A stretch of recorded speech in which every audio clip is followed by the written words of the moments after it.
convidado especial, num bate-papo sério, mas cheio de descontração, com Rodolfo Basílio. Rodolfo Basílio Entrevista. Rodolfo Basílio Entrevista.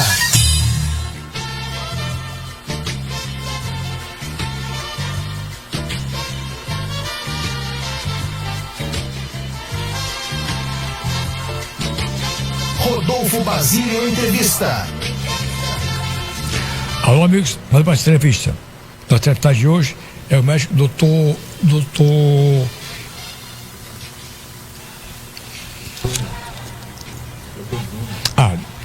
o médico de hoje, doutor Bruno, é cardiologista e arritmologista.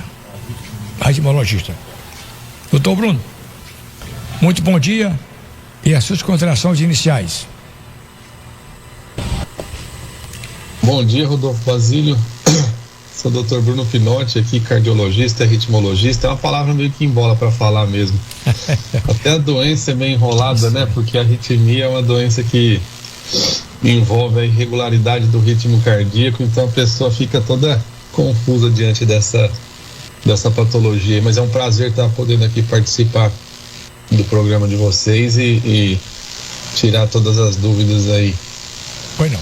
Doutor Bruno, como fazer, doutor Bruno, para o coração não parar? Olha, essa é uma pergunta muito frequente, né? Porque o que as pessoas têm medo hoje procurar um cardiologista é com medo de morrer, né, o Rodolfo? Então, o que eu costumo falar? Não existe uma fórmula mágica, né? A gente fala assim, eu vou tomar tal comprimido, meu coração vai continuar batendo. Isso não.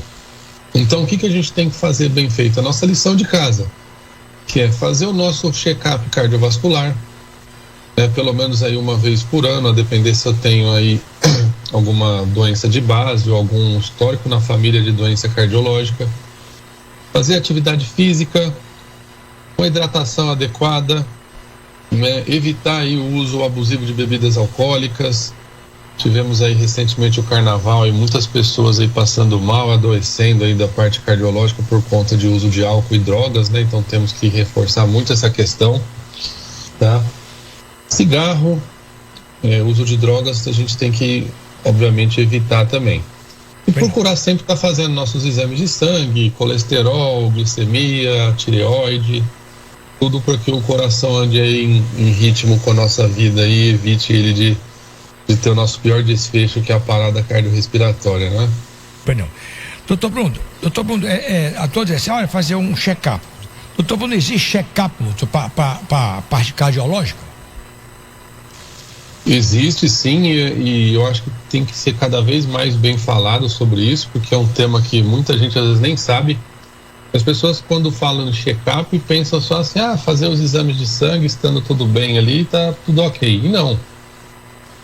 Nós temos desde o eletrocardiograma, que é aquele exame mais básico que a gente vê a atividade elétrica do coração, o ecocardiograma, que é o ultrassom do coração para ver se o funcionamento das válvulas, se a força do coração ali está adequada, se o coração está batendo com a força e com a velocidade correta, o teste ergométrico, que é o exame de esteira, né? Porque nem sempre as alterações aparecem durante o repouso, né, o Rodolfo?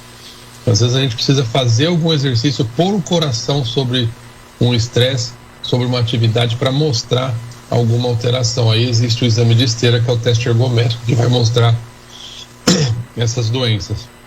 E aí, outros, como ultrassom de carótida, aquela monitorização de 24 horas, que é o mapa, o Holter, para ficar avaliando a pressão, a frequência cardíaca, para ver se a gente não capta alguma alteração ali também. Pois não. Doutor Bruno, a pessoa, doutor, vai medir a pressão, doutor. Aí dá assim, 15, doutor, por 10, doutor, 15, doutor, por 12, doutor. Se der, doutor, abaixo de 9, doutor, tá perfeito. Doutor, quando dá acima de 10, doutor, o coração tá acelerado. Por quê, doutor? Então, essa pressão teve uma mudança recente aí, né, que começaram a falar desde o ano passado, pela diretriz, que a pressão agora 12/8 não é mais normal. Isso gerou muita polêmica, tudo. Mas na verdade, quando a gente vai olhar só números, e a gente nunca deve olhar só números, né? Mas a gente considera o valor normal de 9/6 até 13/8. Agora, tem a pressão que é a melhor para cada tipo de situação. Por exemplo, uma pessoa que é magrinha, pequenininha, pesa pouco, toma muito cuidado com a dieta, faz exercício físico, de repente uma pressão para ela de 10/6 é diferente de uma pressão para um obeso que não se cuida, está comendo tudo errado, come muito sal, se hidrata pouco, faz pouca atividade física. Então essas nuances a gente tem que considerar também durante a avaliação da pressão e não somente os números. Porque às vezes um obeso desse, por exemplo, com uma pressão de 11/6, avaliando só números, para ele estaria normal. Só que para a estrutura o peso dele, a altura dele, a constituição do organismo dele, ele passaria mal com uma pressão dessa e precisaria assim ficar com uma pressão mais elevada, entendeu? Então isso aí a gente tem que levar em conta também e ponderar. Pois não. Doutor Bruno, a pessoa, doutor, está assim, doutor, gelado, doutor, frio. A pressão, doutor, está alta. A pessoa, doutor, taca na boca, doutor, sal, para levantar a pressão. Doutor, como é que fica, doutor? Como é que fica? A pessoa tá geladinho, frio, e a pressão está alta. Doutor, qual é essa diferença disso aí? De a pressão estar mais alta, você fala? Não, é assim. A pessoa, doutor, está frio, gelado, quase dando agonia. E vai medir a pressão está alta. Por quê, doutor? Acontece isso, a pessoa tá gelada, fria, a pressão está baixa. Dá-se saber que a pressão está baixa, né? Aí, doutor, é o contrário. Por que, doutor, acontece isso? Então, na verdade, isso aí é um mito que as pessoas colocam, que de às vezes correlacionar, né, a pressão com a temperatura em si. Na verdade, a melhor forma de a gente saber realmente foi o que o senhor falou, é aferindo. Por quê? O frio, geralmente, a temperaturas mais frias, elas colabam as artérias. Se elas colabam, fecham as artérias, a ideia da pressão é ficar mais alta. Eu costumo falar para os pacientes, para ilustrar isso aí, sobre igual uma mangueira. Quando a gente está com uma mangueira ali regando uma planta, por exemplo, se a gente aperta o dedo ali na mangueira, na água, o que vai acontecer com a pressão ali dentro da mangueira? Vai aumentar, né? Então o frio ele faz isso, ele meio que fecha essa mangueira e faz com que a água vá mais longe. É isso que acontece dentro da nossa circulação, né? Então o vaso ele fica mais fechado e a pressão lá dentro do sangue aumenta. Só que às vezes isso pode confundir. E nem sempre o frio vai aumentar a pressão. Às vezes o frio tá porque a pessoa tá com alguma infecção, ela tá com febre, ela tá perdendo calor, ela tomou alguma medicação que deixou ela mais fria. Então a melhor maneira de a gente correlacionar isso é de fato aferindo o valor da pressão e não confiar em eu acho que a minha pressão tá alta porque eu tô sentindo uma dor de cabeça. Não, a pressão baixa também pode dar dor de cabeça e muitas vezes a pressão alta nem sintoma dá, né? Então a gente tem que tomar esses cuidados aí quando for falar de pressão. A melhor maneira de saber como é que a pressão está naquele momento é aferindo, é ter um aparelhinho em casa, principalmente se você já tem essa doença, né? Se você já é hipertenso, você toma medicação para pressão, é bom ter um aparelhinho ali em casa para, na dúvida, conferir. Pois não. Doutor Bruno, a pessoa, doutor, toma, doutor, Atelanol, losartan, doutor, Eladapil, doutor, e outro, doutor. Doutor, quem toma esse remédio, doutor, tem que tomar, doutor, a vida toda, doutor. Outro sim. Doutor, a pessoa, doutor, tá bonzinho, doutor. Aí logicamente, sua pressão, a pessoa aparece com uma pressão alta. Sem ser, doutor, hereditário, doutor. Acontece, doutor, acontece. É o seguinte, a primeira, a pessoa tem que tomar remédio para a pressão, como você tem o nome, doutor, tem que tomar, doutor, direto, pronto. A outra pergunta, doutor, é assim, a pessoa estava bonzinho, aí de uma hora para outra a pressão, sofre de pressão alta, doutor. Pode ser uma pressão emocional ou hereditário?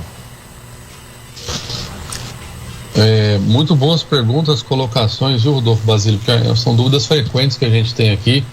Uma delas é se eu preciso tomar remédio para a vida toda. E a hipertensão, de fato, ela é uma doença considerada crônica, né? Por isso que eu falo que tem que tomar muito cuidado para fazer o diagnóstico de uma hipertensão. Por quê? Porque na grande maioria das vezes o que a gente faz não é tirar o remédio, e sim ajustá-lo. Às vezes a pessoa, que nem o senhor colocou muito bem aí, toma lá 3, 4 classes de medicações E aí, com o decorrer do tempo, a pessoa perdeu peso, a pessoa conseguiu controlar a dieta, a pessoa está fazendo uma atividade física, e aí a pressão começa a ficar em níveis menores.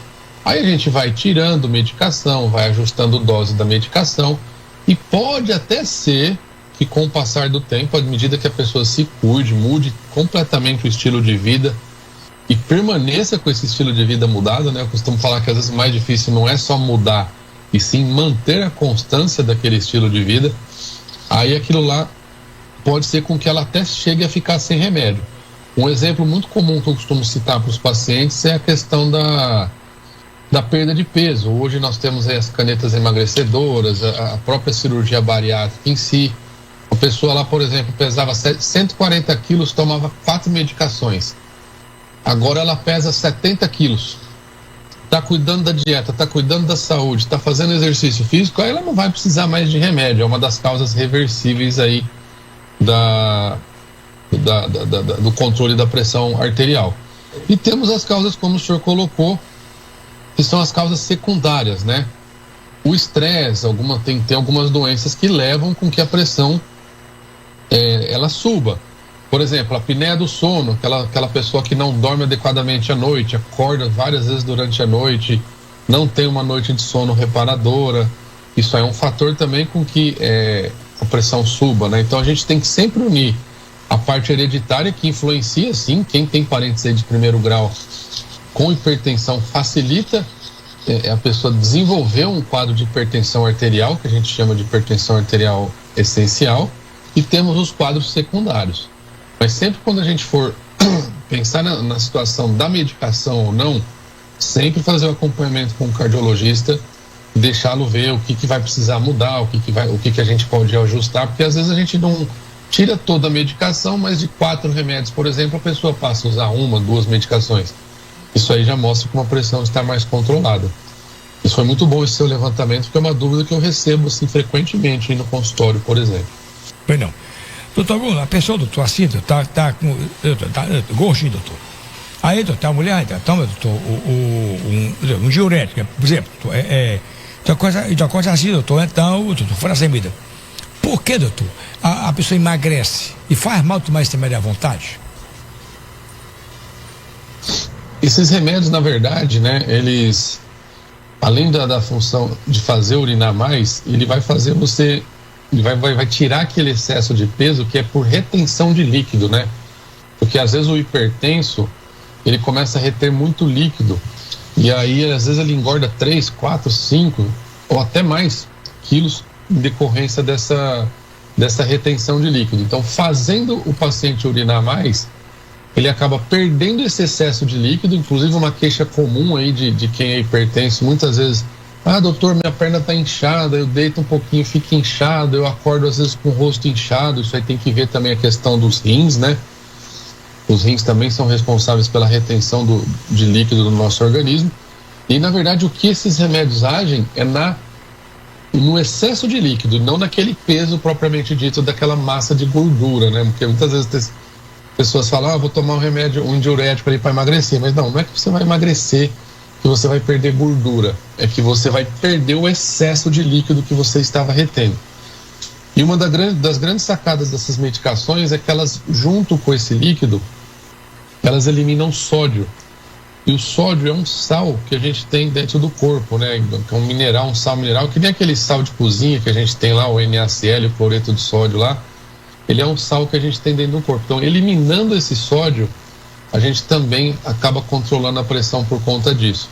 Então, muitas vezes o cardiologista passa um diurético, não é nem com a intenção dessa pessoa eliminar líquido, mas sim eliminar sódio para ver se controla a pressão arterial. Mas aí a gente sabe que junto com esse sódio acaba saindo líquido também, a pessoa acaba urinando mais, principalmente no começo do tratamento. E às vezes até reclama, fala: poxa, eu fui lá pro doutor para controlar minha pressão, ele me deu um remédio para urinar mais.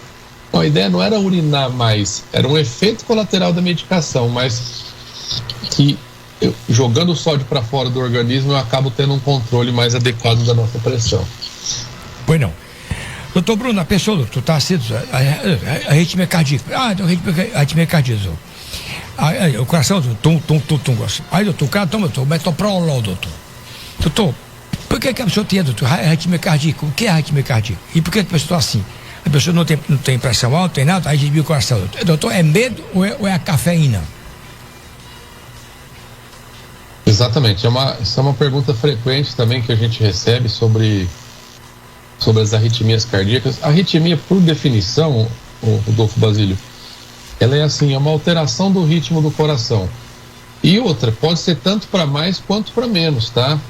As pessoas tendem a ligar a arritmia sempre para mais, assim, por exemplo, meu coração está batendo a 150, aí eu tenho uma arritmia cardíaca. Não, seu coração pode estar batendo a 30 por minuto e você está com uma arritmia também. Então ela pode ser tanto para mais quanto para menos. A gente ouve falar muito mais das taquiarritmias, né, que são quando o coração acelera. E aí que entra o exemplo que o senhor colocou aí do metoprolol. Então, qualquer alteração de ritmo do coração, ele não está batendo naquela fórmula tum-tá, né? Tum-tá, tum-tá, tum-tá. Ele está batendo tum-tum-tum-tá, tum-tá, tum-tum-tum-tá. Está toda de forma irregular.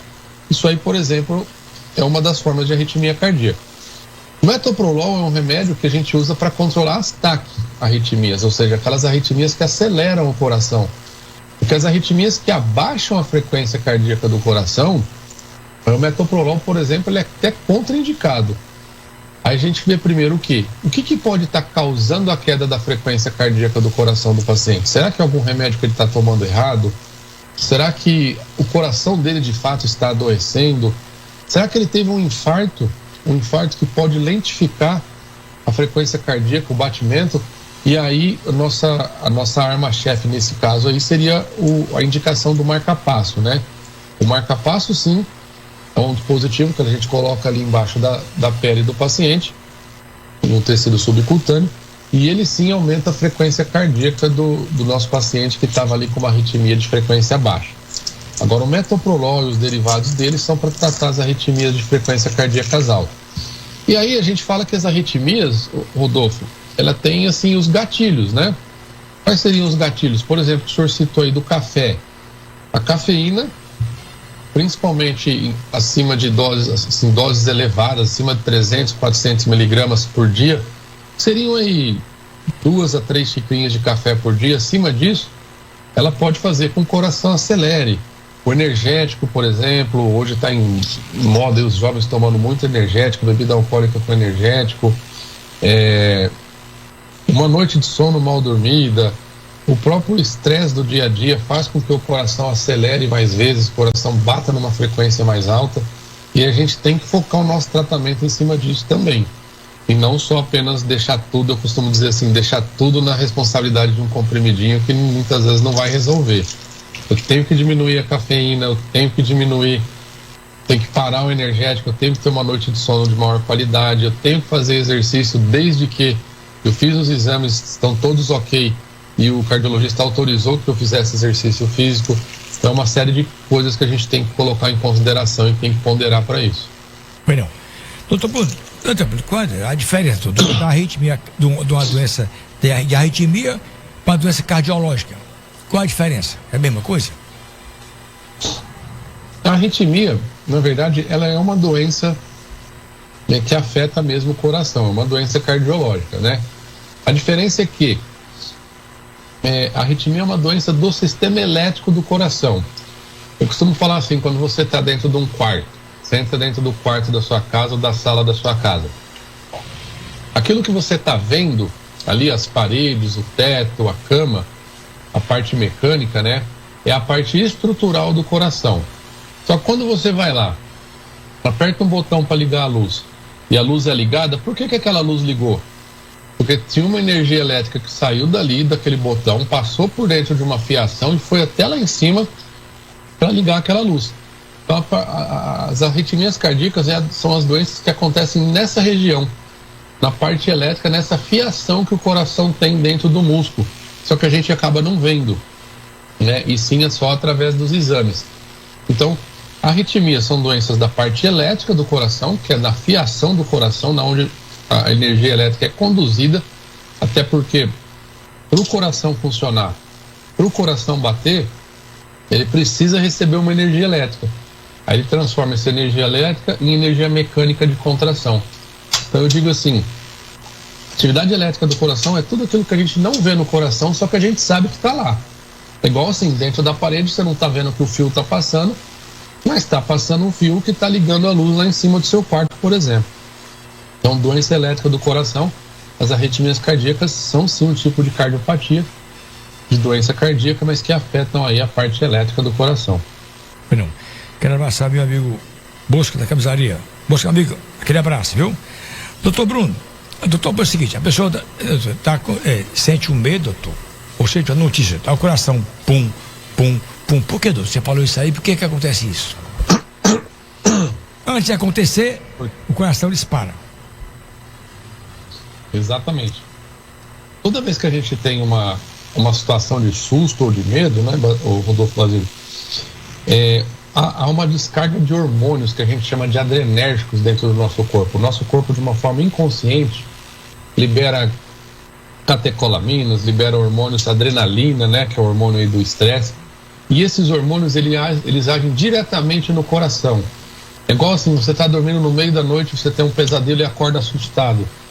Você acordou assustado, qual que vai ser a sua primeira reação? Você vai sentir que seu coração está disparando. Por quê? Porque o seu cérebro liberou uma quantidade enorme de hormônios ali, que são os hormônios que é para te preparar para uma situação de fuga, eu costumo dizer assim. Então, o medo que a gente sente, o estresse, o corpo, o cérebro, ele meio que te prepara para uma situação de ataque ou de fuga, né? Através desses hormônios. E o primeiro local, um dos primeiros locais onde esses hormônios afetam é no batimento cardíaco. Por isso que qualquer susto, qualquer medo, acordou no meio da noite assustado, acordou no meio da noite preocupado com alguma coisa, você vai ver que seu coração vai ser o seu primeiro órgão ali a se manifestar através do batimento cardíaco acelerado. Então é tudo um mecanismo que a gente chama assim de hormonal. São hormônios que são liberados na circulação sanguínea que afetam o coração, o batimento cardíaco. Pois não. Doutor Bruno, vamos lá. Doutor, a pessoa, doutor, cerveja, uísque, cachaça, doutor, e vinho, doutor. Primeiro. Aí, doutor, o cara, o que faz subir a pressão? Essas bebidas ou comida salgada? Por exemplo, a pessoa vai para o restaurante, doutor. Aí compra dessa cerveja, tal, doutor. Tudo bem. Doutor, vamos separar. Doutor, a bebida faz aumentar a pressão? Dúvida muito frequente essa, importante pergunta também levantada, Rodolfo. Porque faz sim, tá? Uma das bebidas aí dessas que o senhor citou, tanto a cerveja quanto o uísque, o vinho, além de fazer mal para outros órgãos, né? O sistema nervoso central, para o nosso cérebro, para o nosso fígado, para o aparelho digestivo, elas também atuam no sistema cardiovascular. Geralmente, bebidas em poucas quantidades, elas tendem até a baixar um pouco a pressão. O problema é que as pessoas não sabem dosar isso, né? E tomam sempre bebidas em grandes quantidades.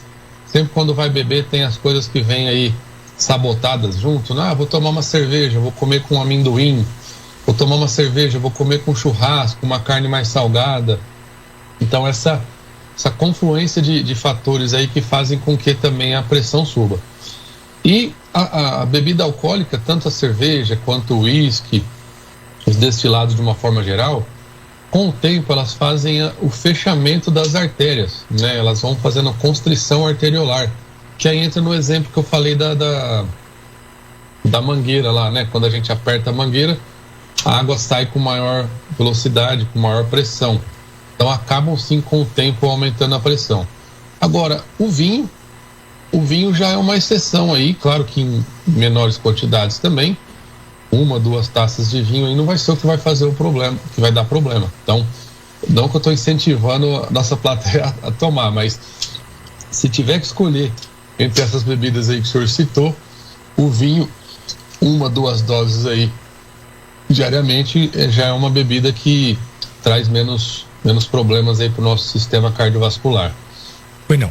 Então, porque eu entendi, você falou que a bebida, só a bebida era só uma pressão pouca. Agora, doutor, se acrescentar, doutor, feijoada, doutor, churrasco, sal, doutor, aí aumenta mesmo a pressão?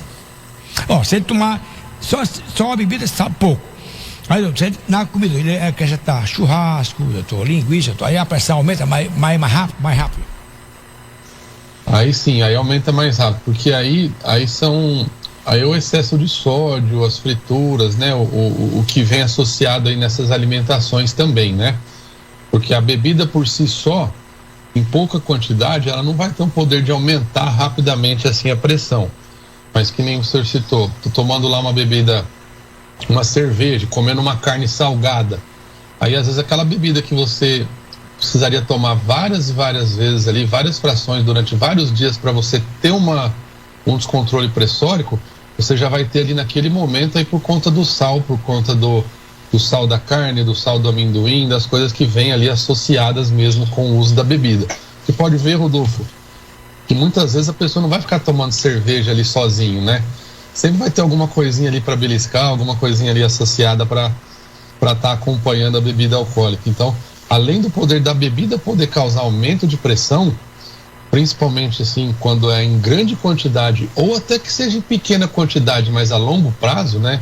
A gente fala que o problema da bebida não é só a quantidade em si, tipo, tomar muito ali de uma vez só, isso também faz mal, não só para o coração, mas também para outros órgãos, mas também o uso crônico dela. Todo dia eu bebo um pouco, todo dia eu bebo uma quantidade aí moderada, todo dia eu tô tomando. Isso aí com o tempo vai fazendo vai dando problema no coração, né? E na circulação. Inclusive tem uma doença que é relacionada com álcool, que é chamada de cardiomiopatia alcoólica. O que significa isso? A pessoa está tomando por tanto tempo, que o coração dela começa a enfraquecer. Aí leva a um quadro aí de insuficiência cardíaca, que é um quadro aí de perda da função do coração, desencadeada pelo uso do álcool. Nós temos até essa doença também, que é pouco falada no dia a dia, mas ela existe, principalmente aí quem bebe em quantidades maiores, né? Bueno, doutor Bruno, o que faz, doutor, acelerar, doutor, mais rápido, um AVC e um infarto? O AVC nós temos dois tipos, né? Tem tanto o AVC isquêmico, que é aquele que tem uma placa de gordura ali que entope a artéria da cabeça e faz com que não chegue sangue numa região da cabeça e leva ao AVC, como nós temos o AVC hemorrágico, que é quando estoura uma artéria lá na cabeça e sangra, né? O AVC hemorrágico é muito mais agressivo, ele tem uma mortalidade muito maior, mas o outro é mais comum. Em torno de 85% dos casos são os AVCs isquêmicos. E aquela mesma doença que causa lá um entupimento da artéria da cabeça também acontece nas artérias do coração. Sabe, Rodolfo? E o que causa geralmente esse entupimento são as placas de colesterol. Por isso que o nosso foco no tratamento, tanto do AVC isquêmico quanto do infarto, é não só deixar o sangue um pouco mais fino, para ele fluir adequadamente ali dentro das artérias, como a nossa meta de terapia ali também é tratar o colesterol. Porque às vezes a pessoa fala, pô, mas meu colesterol não é nem alto, por que eu tenho que tomar remédio para colesterol? É porque você teve um infarto ou um AVC isquêmico, ou porque você tem um risco maior de ter, e aí a gente vai deixar seu colesterol lá embaixo possível. Inclusive, só para reforçar isso aí, muitos laboratórios hoje, o Rodolfo Basílio, eles vêm lá do lado, quando você vai ver o resultado do exame, ele está lá do lado o valor de referência.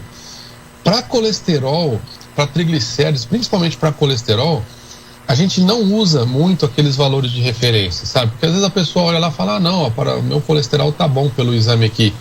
E não é. A gente tem que medir o risco cardiovascular, medir o risco de a pessoa ter um AVC e um infarto, e temos métodos para fazer isso através do histórico, de scores, de exames também, né?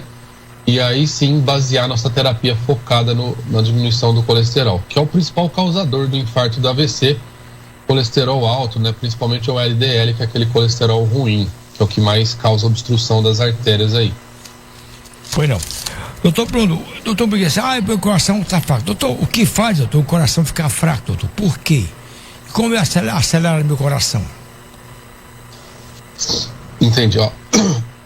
Tem várias causas, né, de o coração enfraquecer. Uma delas, inclusive, a gente fortaleceu aqui, que é o uso do álcool, né, cardiomiopatia alcoólica. Mas as principais causas que a gente tem de enfraquecimento do coração, que é quando o coração perde a força, perde a capacidade de mandar o sangue para o nosso corpo na medida que ele devia, são hipertensão arterial, tá? Aquele cara que é hipertenso descontrolado, a gente colocou aqui no começo da nossa apresentação, o cara que tem hipertensão de difícil controle, isso aí pode fazer com que o coração force mais e com o tempo ele vai ficando fraco. A diabetes é uma doença também que pode enfraquecer o coração, que é a chamada de cardiomiopatia diabética, né? O próprio infarto do miocárdio é um dos campeões. Às vezes, por exemplo, a pessoa não tinha nada, não tomava nenhum remédio. De repente teve um infarto. O que é o infarto propriamente dito? É a morte de células cardíacas. Ou seja, se vai perder tecido cardíaco, se eu vou perder musculatura do coração, porque para quem não sabe, o coração é um músculo, ele está batendo, ele está contraindo e relaxando ali o tempo todo. Se eu vou ter a morte do tecido cardíaco, o que vai acontecer? Esse tecido que morreu, ele não vai contrair mais. Aí eu vou contrair só com o que eu tenho do que sobrou ali viável. Isso aí pode também causar insuficiência cardíaca. No Brasil temos também a doença de Chagas, é uma das doenças, aquela doença do bicho barbeiro, né? Que é uma doença também que enfraquece o coração com o tempo e pode fazer com que o coração tenha uma queda da função durante o tempo. Então temos várias dessas causas aí. Pois não. Doutor Bruno, o colesterol está alto. Doutor, por que, doutor? O colesterol, doutor, aumenta muito, doutor, e o colesterol alto pode causar infarto e AVC, doutor? Perfeito. Isso é uma queixa comum, às vezes, no consultório. O que acontece? Tanto o colesterol, eu costumo dizer para os pacientes assim, o colesterol, ele meio que deixa o sangue mais grosso, né, de uma forma que a pessoa entenda melhor. E o sangue mais grosso, o sangue mais oleoso, o Rodolfo Basílio, o que ele faz? Ele força mais o coração, ele faz o coração ter que bater com mais força para empurrar aquele sangue. É muito mais fácil o coração bater num sangue mais fluido, empurrar esse sangue para frente, do que bater para empurrar um sangue mais grosso, um sangue mais oleoso. E esse colesterol, no colesterol tem o colesterol é dividido, né, em a fração boa e a fração ruim. A fração ruim, que é o LDL, o que ele costuma fazer? Ele costuma machucar a parede interna dos vasos. Ele costuma machucar a nossa circulação por dentro. E aí isso causa um problema que a gente chama de disfunção endotelial, e aquilo ali faz com que comece a se aglomerar as células ali e vá obstruindo essa região onde ele está machucando. E ali é formado um coágulo, é formado um trombo, e ali deixa de existir ali a passagem de sangue por conta desse acúmulo de colesterol. Faltou sangue, a gente gera a isquemia e posteriormente o infarto. Pois não. Ou no caso, quando é na cabeça, do AVC, né? Pois não. Doutor Bruno, a pessoa, doutor, assim, ó, tem estresse, depressão, doutor, ansiedade, doutor, insônia, doutor. Doutor, quem tem essas doenças, doutor, pode afetar a parte cardiológica? Pode sim, e não só pode, como afeta, viu, Rodolfo? Pode, porque com o tempo, se não for cuidado da ansiedade, do estresse, da pressão, da insônia, né, que o senhor colocou, eu costumo falar que a insônia é uma doença assim muito, muito prevalente. Tem pessoas que acham que dormir em quantidade significa dormir em qualidade. Aí você pergunta para o paciente assim, mas você se sente muito cansado no dia a dia? Você se sente disposto no dia a dia?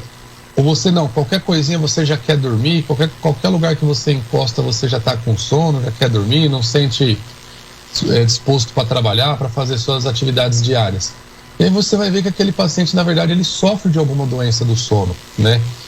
E isso, junto com o fator estresse, junto com o fator que eu falei no começo ali, a ansiedade, o estresse, a insônia, liberam catecolaminas, liberam hormônios, cortisol na nossa circulação, que fazem com que vá aumentar a pressão, que vão machucar as artérias mais ainda por dentro, e vão facilitar com que esses processos aí de aterosclerose, né, desse acúmulo indevido de colesterol, vá acontecendo dentro das artérias, facilitando, portanto, com que eu tenha um AVC ou um infarto. Então, essas situações que você colocou aí tem ligações diretas, inclusive, tá, com doenças cardiovasculares, com aumento de chance de AVC, aumento de chance de infarto, tá? Por isso que a gente tem uma coisa muito importante para cuidar, que é o nosso estilo de vida. Mudança do estilo de vida é fundamental para a gente ter bem controlado tanto quem já tem doença cardíaca, como quem não tem, mas quer evitar ter, né? Que eu acho que quem não tem não quer ficar doente, né, Rodolfo? Pois não. Doutor Bruno, algum doença não tem cura. Vamos lá. Diabetes não tem cura, colesterol não tem cura, pressão alta não tem cura, dermatite não tem cura. Doutor, essa doença, tudo são paliativa? Tem que ficar sempre no controle, manutenção? Por que essa doença não tem cura, doutor? Exatamente. Na maior parte das vezes elas não têm cura, são doenças crônicas mesmo, que nem o senhor bem colocou aí, só que elas têm controle. E muitas vezes o controle, ele não depende só do médico, né, Rodolfo? Não adianta nada a pessoa passar lá em consulta, a gente dá todas as orientações e passar a medicação correta, mas a pessoa não toma o remédio, não faz o que a gente orientou. Então, por isso que eu costumo falar assim, que o hipertenso, o diabético, quem tem colesterol alto, quem tem o coração fraco, quem já infartou, eu costumo falar assim, que são pacientes que casam com o médico, ou seja, tem que ver o médico, tem que estar ali com certa frequência, cada 4, 6 meses, ou dependendo de cada situação, até 1 ano, eles não podem deixar de fazer o acompanhamento, porque essas doenças, elas recorrem. Um erro muito comum que eu vejo, Rodolfo Basílio, foi importante, inclusive, o senhor levantar essa questão, foi o quê? Mas minha pressão está controlada, eu tomo remédio já tem aí 3, 4 anos, e minha pressão está controlada. Meu diabetes, depois que eu comecei a tomar o remédio, nunca mais descontrolou. Mas justamente nunca mais descontrolou porque você está medicado. E qual que é o grande erro da população? Vai lá e para o remédio porque a pressão está controlada, porque o diabetes está controlado, tendo uma, vamos colocar assim, uma falsa sensação de cura. E não é cura, foi muito bom o senhor ter colocado isso. O que a gente chama é controle, exatamente isso. A pressão, a doença, ela foi controlada, ela não foi curada. É claro que nós temos aquelas situações que nem eu coloquei para o senhor, que a gente conversou no começo, sobre quando são doenças secundárias, por exemplo, eu fiquei diabética porque eu estou gestante, aí eu tive uma diabetes gestacional. Aí depois que passar a gestação, a mulher pode recuperar aquele aumento de glicemia que ela teve. Eu estou diabético e hipertenso porque eu estou obeso. Aí o cara vai lá, faz uma bariátrica, ou ele usa aquelas canetas emagrecedoras e perde lá 60, 70 quilos. Aí sim, pode ser que isso reverta. Só que tem que estar sempre acompanhando, por quê? Porque do mesmo jeito que ela reverteu, ela pode voltar, né? Então, agora, a cura, infelizmente, né, são as exceções.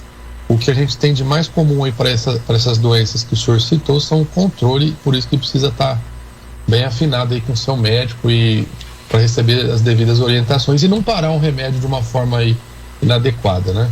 Foi não. Então, a pessoa fez a cirurgia de cardiológica, doutor. Aí ele foi tomando, doutor, sustrato, doutor, e monocordil, doutor. Doutor, aí se ele for tomar, doutor, o azulzinho, doutor, e o Tadá, pode papocar? Boa, ótima pergunta. Isso aí a gente recebe direto. Rodolfo Basílio, olha, a gente chama de inibidores de fosfodiesterase, né, que são esses remédios da classe aí do Tadalafila, do Viagra, que é o Sildenafila, né? 2 problemas que eles dão. Primeiro, eles podem oscilar a pressão arterial e fazer com que o batimento cardíaco fique mais acelerado. Então, para uma pessoa que acabou de infartar, que acabou de fazer uma cirurgia de coração, não é interessante nem um pouco com que essa pressão fique oscilando, nem que o batimento fique também acelerado. E outra coisa, tem a interação direta, Rodolfo, da medicação, com o Tadalafila, o Sildenafila, com os nitratos, né, que o senhor colocou aí o monocordil, por exemplo, o Sustrate, que é o medicamento da classe dos nitratos. Esses remédios, Rodolfo, têm uma interação muito cruel, que é o quê? dá uma hipotensão muito severa, a pressão pode cair muito rápida. Inclusive, já tivemos casos aqui em São Paulo de pacientes que foram a óbito, inclusive, por conta disso. Eles faziam um tratamento lá com essa classe de medicações, os nitratos, seja o monocordil, seja o Sustrate, o Isordil, e aí não foram devidamente orientados com relação a isso, e foram lá e fizeram uso lá do Tadalafila, do Sildenafila, né, que são essas medicações aí para ereção. E acabaram que tiveram aí uma queda de pressão significativa a ponto de a pressão cair tanto e não conseguir nem pegar e levar até uma parada cardiorrespiratória e, consequentemente, ao óbito.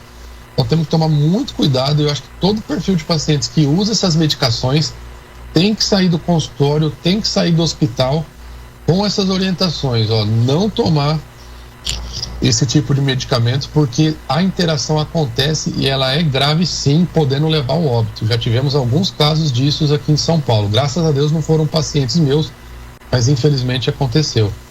Não. Então uma pessoa diz assim, olha, fulano de tal foi pro motel e morreu, doutor. Só, doutor, que ele não foi operado de coração nenhum, doutor, nem o Sustrate, nem nada disso, nem Isordil, não disse. Doutor, aí morreu. Doutor, por que ele morreu, doutor? Tomou excesso de imagem ou da bebida, por que ele se sentiu mal? A questão emocional, estresse, uma coisa, por que ele morreu? Foi bebida. A pessoa, perfeito, sem ser operado, sem tomar o remédio que eu citamos agora, e por que ele morreu? Por que aconteceu isso? Boa pergunta. Aí a gente entra aí no cenário das mortes súbitas, né, Rodolfo Basílio, que é a questão daquela morte que, sim, o cara a princípio achava que estava bem, mas foi fazer alguma atividade, por exemplo, né, relação sexual aí com uma intensidade aí maior e acabou indo a óbito. A maior causa disso, Rodolfo, são as doenças coronarianas mesmo. Às vezes a pessoa tinha ali uma obstrução das coronárias, que é a artéria do coração, ou ela já até estava ali para infartar e não sabia, e naquele momento que ela estava numa relação sexual ali muito grande, muito intensa, ela acabou que desencadeando esse infarto. Outra causa são as arritmias cardíacas, né? Tem uma doença que abaixo dos 35 anos é a campeã delas, que a gente chama de miocardiopatia hipertrófica, que é muito comum da morte súbita nesse perfil de pacientes. É aquele paciente jovem que não sabia que tinha nada, de repente foi lá num motel, em algum lugar lá, foi ter a relação, mas ele não sabia da doença, até porque até então ele não sentia nada. E aí ele teve essa morte súbita por conta do esforço intenso. Mas a campeã dessas são as arritmias cardíacas e as doenças coronarianas. Aquele cara que já tinha uma obstrução na artéria do coração, mas não sabia, e aí sem saber ele acabou facilitando, tomou bebida alcoólica, tomou energético, aí vai saber se ele não tomou também alguma dessas pílulas aí para ereção, o cara não quer, que nem o povo diz aqui, eu não quero passar vexame ali na frente da minha mulher, vou lá e vou tomar qualquer coisa ali para manter minha ereção. Só que ele não sabia que ele tinha um problema no coração, e na hora da relação o coração acelerou demais e ele acabou indo a óbito. Então às vezes ou a pessoa não sabia, mas ela já tinha alguma doença ali que em algum momento iria se manifestar, ou surgiu algo de forma súbita e inesperada mesmo. Ele teve alguma arritmia cardíaca fatal ali, no qual, por exemplo, o álcool e a bebida alcoólica pode ter sido um fator desencadeador da doença e da morte, né? Doutor Bruno, quem quiser falar com você amanhã, como fazer, a sua especialidade é o quê? Para o pessoal entender. E quem quiser falar com você, uma consulta via online, como fazer? E você está falando de onde? Ótimo. Obrigado aí pela oportunidade novamente, pelo convite, tá? Foi um prazer estar aqui. Eu sou o Dr. Bruno Pinotti, pessoal, sou cardiologista e especialista em arritmias cardíacas aqui em São Paulo, capital. Tá? Eu trabalho aqui no Dante Pazanese, na Rede Dor aqui em São Paulo. Tenho também a clínica, quem quiser marcar alguma consulta, tanto online quanto presencial, pode me adicionar nas redes sociais, no @drbruno.pinotti, com 2 T's e I, @drbruno.pinotti, para tá chamando eu lá para conversar. E tem o telefone também, que é o DDD aqui meu, é o 18, né? DDD 18 é 99707-2280. Lá vocês vão cair num telefone que vocês vão conseguir falar diretamente com a minha secretária e para marcar uma avaliação aí comigo. Mas eu sou cardiologista, ritmologista e também trabalho na área da educação médica e na formação médica, ensinando médicos e recém-formados, profissionais de saúde sobre eletrocardiograma, sobre cardiologia, sobre coração no geral. Então vai ser um prazer poder recebê-los aqui. Bueno. E qualquer dúvida também está à disposição aí nas redes sociais. Bueno. Todo mundo, pessoal, diz, eu senti um infarto. Doutor, o que faz, doutor, causa um infarto? E como se tiver um infarto de emergência, o que é que a mulher deve fazer em casa? O sintoma mais comum aí do infarto do miocárdio, né? E que causa também, né? O infarto, essas doenças, por exemplo, todas essas doenças que a gente comentou, elas favorecem a ter um infarto.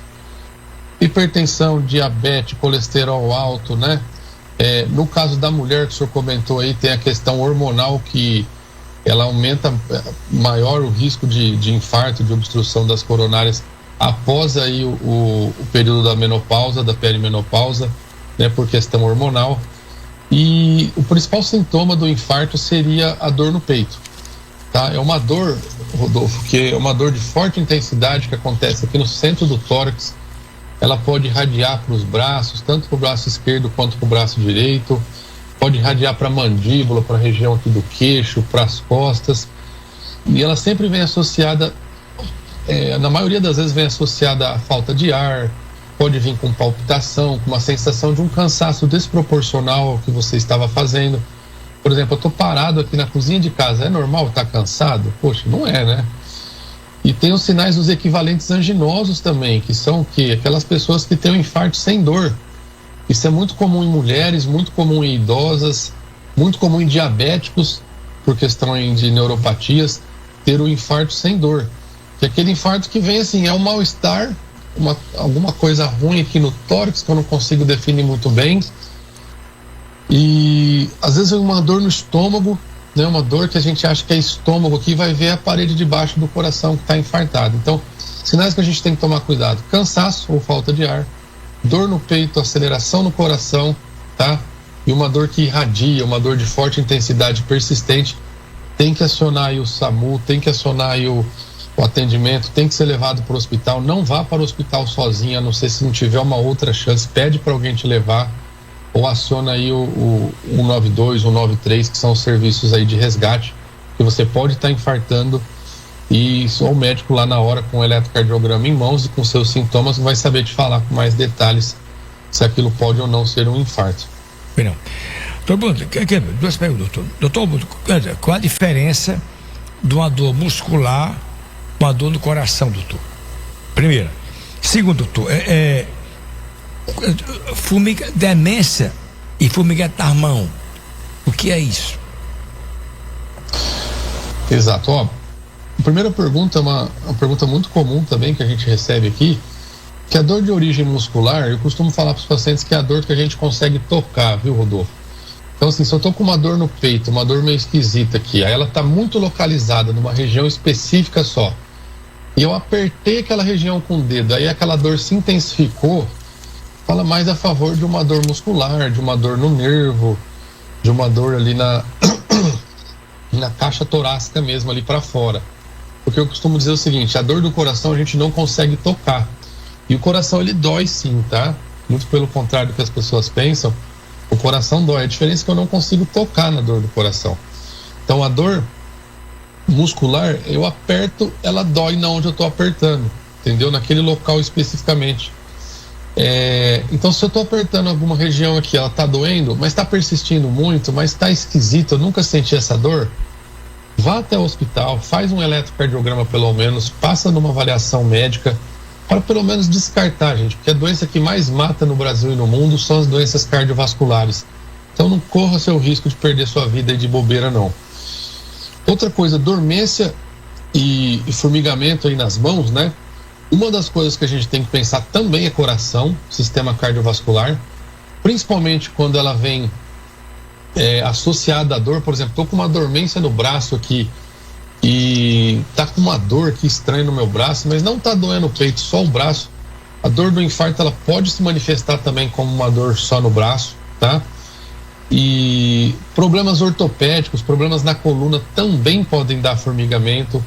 Tomar muito cuidado também, Rodolfo, não é uma doença que a gente frisou tanto aqui, mas a gente teceu alguns comentários, com o AVC, né? Principalmente se há perda de força junto com esse formigamento, né? Por exemplo, meu braço esquerdo está formigando. De repente, poxa, minha mão caiu. Nossa, eu perdi a força na minha mão. Estava segurando um copo na mão para tomar uma água. O copo caiu da minha mão, que eu não tive força para segurá-lo. Você pode estar diante de um quadro de AVC também. Então, esses sintomas tem que tomar muito cuidado, porque podem representar doenças graves e sérias, sim. Pois não. Doutor Bruno, que pessoal assim, olha, tem uma aspirina do Prevent, tem o Ecasio do 81, Somalgina 100 mg, doutor, e o AS, doutor. Doutor, você sabe alguma coisa, doutor? Eu tô tomando direto, doutor. Porque se ele tomar direto, doutor, vai criar interno, doutor, uma hemorragia interna, doutor. E aí, como é que fica? Isso é uma das preocupações que a gente tem, inclusive para quem toma sem necessidade, viu, Rodolfo? Porque a gente vê muita gente aí tomando AS, tomando o ácido acetil salicílico, né, que são os componentes dessas medicações aí que o senhor citou. E uma das complicações dessas medicações é afinar demais o sangue e trazer aí hemorragias digestivas, tanto sangramento aí no estômago, no intestino, favorecer o aparecimento de úlcera, gastrite, né? Ou até sangramentos, por exemplo, a nível do sistema nervoso central, ou seja, não é só o estômago que sangra, não. O cérebro pode sangrar também. É uma preocupação que a gente tem. Então a gente sempre vai pesar o risco versus o benefício, sabe? Temos scores, temos formas de ver isso em cada paciente, de pesar, até para ver o ajuste de dose. Falar, tem um alto risco de sangrar, a gente usa uma dose às vezes um pouquinho menor, porém efetiva, que é essa dose de 81 miligramas. Ou não, tá tranquilo, o risco de sangramento é baixo, usar o de 100 miligramas. Mas tomar cuidado, pessoal, que a gente vê muito na prática aí, foi muito bom o Rodolfo Basílio ter entrado nessa pergunta, porque o AS não é um remédio tão inofensivo quanto parece, não, gente. E ele faz sangrar sim, viu? O AS faz sangrar, principalmente quando associado com outras medicações. Tem gente que toma AS em algum anticoagulante, tem gente que toma AS com anti-inflamatórios, porque às vezes tem uma dor na coluna ali que precisa estar tomando anti-inflamatório direto. Isso predispõe ao sangramento, isso predispõe a pessoa a ter úlceras no estômago e sangrar. Aí você está achando que está se prevenindo de alguma coisa, mas na verdade você está favorecendo o aparecimento de uma doença muito mais grave, que é uma úlcera sangrante, que hemorragia mata também, tá? Não é só o infarto que mata, não. Então tem que tomar muito cuidado. As 3 principais indicações dessas medicações que o senhor colocou muito bem aí é o infarto do miocárdio para paciente que já infartou. Não temos estudos assim grandes falando do uso para prevenção de infarto, tipo assim, eu vou tomar AS para prevenir de infartar. Não existe isso. O AS, Somalgin, esses medicamentos que o senhor falou, que são a base de ácido acetil salicílico, a gente vai dar para quem já infartou, para quem já teve um AVC de origem isquêmica, né, que é aquele onde obstrui a placa do artéria lá da cabeça, e problemas de circulação. Tem alguns problemas de circulação que às vezes a gente vai precisar lançar mão de medicações parecidas com a AS. Mas por tomar, você só está aumentando o risco de ter um sangramento, sem ter o benefício de ter alguma proteção dessas medicações. Foi muito bom o senhor ter colocado isso também, porque é uma dúvida muito frequente no consultório. Pois não. Doutor Bruno, vamos lá, doutor Bruno, eu sou assim, eu sou milionário, doutor, né? Aí peguei, doutor, um AVC, doutor, infarto, doutor, porque, doutor, eu tenho muito dinheiro, doutor, dá a possibilidade de não ter sintomas, se ele for para a Europa, não sei o que tal, tem aí. Isso aí é que a gente chama assim, são eventos muito imprevisíveis, né?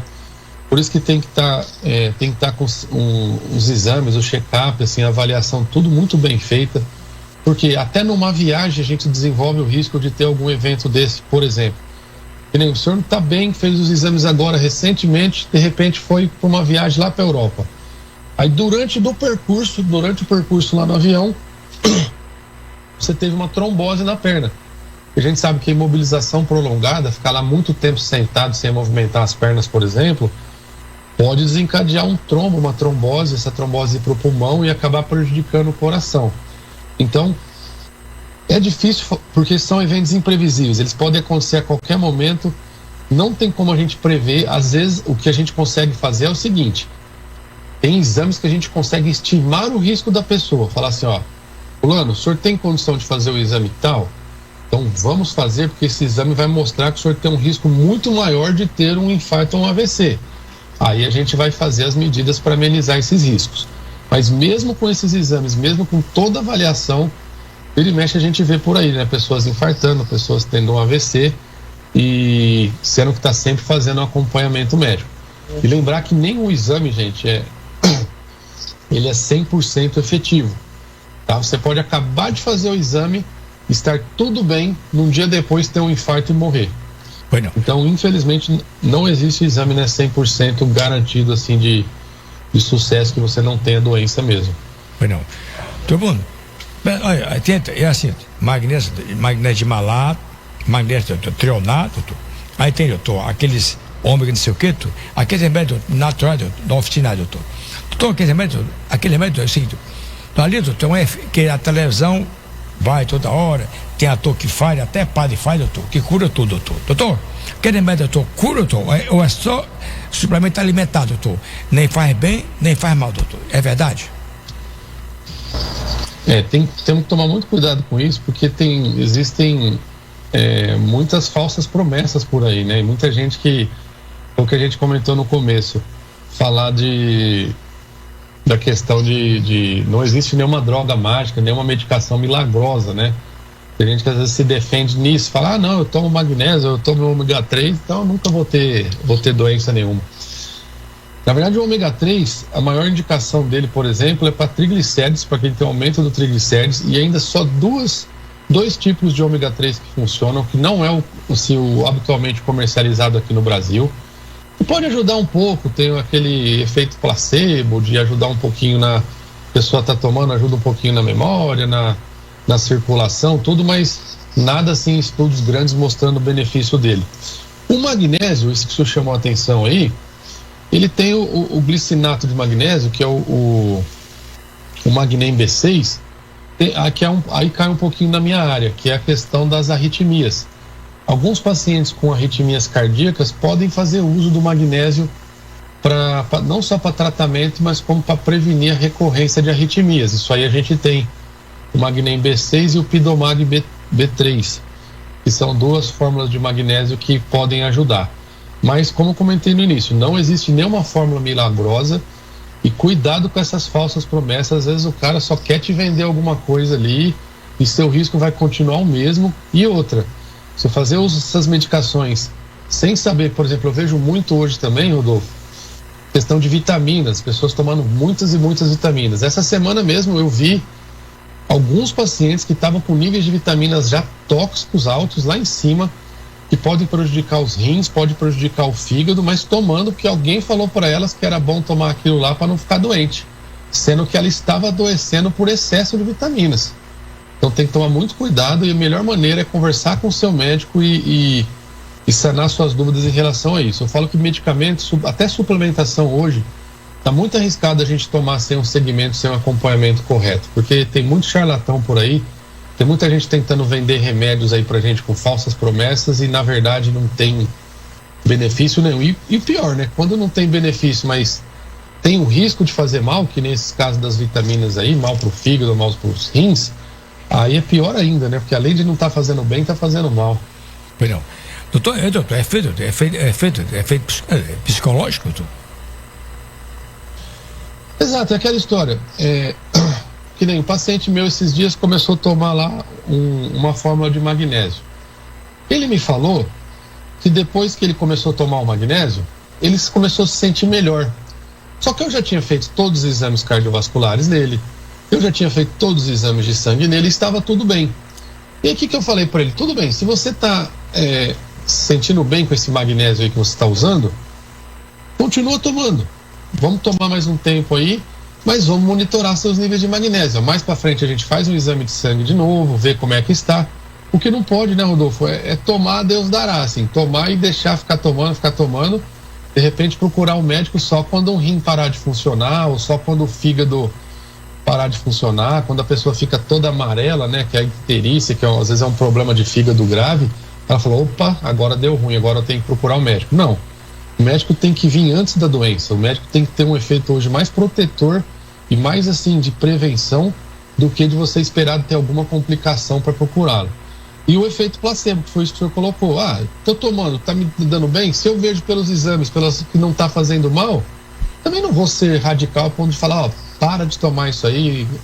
Fala, não, toma mais um tempinho então, mais pra frente a gente repete seus exames e aí a gente vê o que faz. Não. Tá, mas a gente só tem que tomar cuidado para não estar se automedicando aí, fazendo mal para a própria saúde. Não. Então, uma pessoa diz, eu botei uma ponte de safena. Doutor, até que pô, doutor, a pessoa botou uma ponte de safena. Doutor, o que causa, doutor, botar uma ponte de safena? O que causa isso? Por que tem que ter a ponte de safena?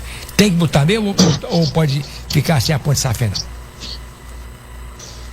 Boa, ótima pergunta, inclusive, Rodolfo Basílio. Seguinte, a ponte de safena é uma cirurgia, né, de revascularização do coração para quando, em duas situações especiais. Às vezes o paciente é um paciente muito grave, ou seja, ele fez lá um cateterismo e tem várias lesões lá no coração dele, várias obstruções nas artérias, e aí em vez de ele colocar o stent em cada lesão dessa, o stent que é aquela molinha, né, aquela molinha de metal que a gente põe para quem não sabe, é uma molinha que a gente põe dentro do coração e abre para desentupir a artéria, para desobstruir a artéria. E aí às vezes a gente colocar vários stents não convém. Aí o que a gente faz? A gente faz uma ponte de uma extremidade a outra no coração para o sangue fluir por aquela ponte. Aí o sangue vai desviar de todo esse local que está obstruído, é igual quando tem um problema ali, você está andando numa estrada, de repente teve um problema ali, um deslizamento de terra ali, você não vai conseguir passar. Aí você tem que achar uma vicinalzinha ali para contornar aquela obstrução. E a ideia da ponte é mais ou menos essa, sabe? E outras situações, é que pacientes muito graves e muito complexos, às vezes o stent, quando a gente coloca, ele pode obstruir, ele pode fechar, o próprio stent pode fechar. Então aí tem que colocar a gente põe a ponte de safena, que é para o fluxo sair daquele local ali que estava obstruído e passar pela ponte para irrigar toda a parede do coração. É claro que sim, tem muitos mais detalhes, muito mais nuances no meio disso, mas basicamente a gente põe ponte de safena, cirurgia para paciente muito grave ou para paciente que a gente teria que colocar muito stent e a gente acaba optando pela cirurgia, mas é claro que tem que ser avaliado caso a caso, né? Pois não. Então vamos para recapitular, doutor. O senhor atende qual doenças e como quer falar com você, como deve fazer? Ótimo, ó. Eu sou o Dr. Bruno Pinotti, tá? Só para reforçar quem está entrando aí agora. Sou cardiologista e arritmologista de formação, ou seja, um cardiologista que é especialista no tratamento de arritmias. Algumas das doenças que eu cuido. Eu trabalho com hipertensão arterial, com diabetes, com obeso, tratamento de obesidade. Eu trabalho com as arritmias, quem sente palpitação, quem usa marca-passo. Eu trabalho com essas doenças. E para me achar, eu tenho o @drbruno.pinotti, que você pode me achar pelo Instagram, tá? Me adicionar lá no Instagram, me chamar por lá, ou você pode também pelo meu telefone, que é o DDD 18 99707 2280, tá? Então DDD 18 99707 2280 ou pelas redes sociais. Pois não. Doutor Bruno, chegou o show das perguntas, doutor? Foi boas perguntas? Muito boas, Rodolfo Basílio, muito, assim, achei bem bacana, porque são dúvidas que a gente tem, assim, que as pessoas trazem pra gente no dia a dia, entendeu? Que os pacientes trazem, que às vezes a pessoa marca uma consulta com a gente para perguntar essas coisas que o senhor perguntou aí. Então foram muito bem colocadas, eu acho muito importante, e nós estamos falando, assim, da doença que mais mata, né, o Rodolfo, no Brasil e no mundo, que é o infarto e o AVC. Portanto, quanto mais a gente se cuidar, melhor. E quanto mais dúvidas tiver, não vá para casa com dúvidas. Nem que se for, leva anotada lá para o seu cardiologista, anota no papel, anota no celular. Se esqueceu, manda no Instagram dele, manda no telefone dele depois, mas não fica com dúvida não.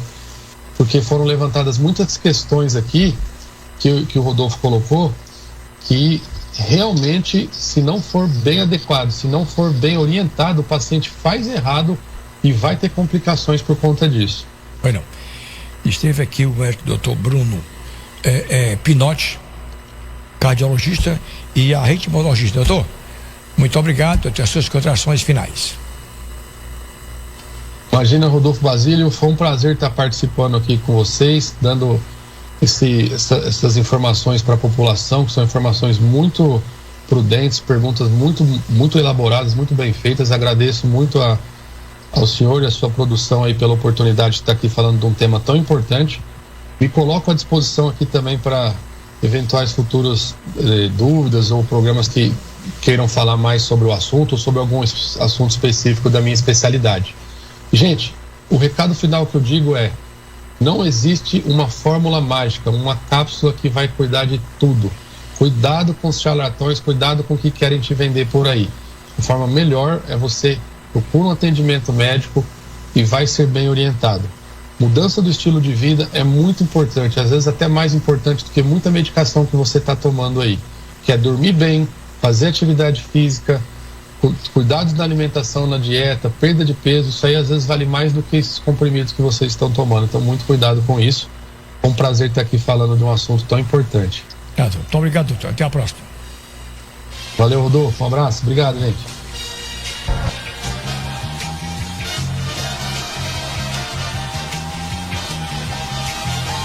Rodolfo Basílio Entrevista. Paraíso FM.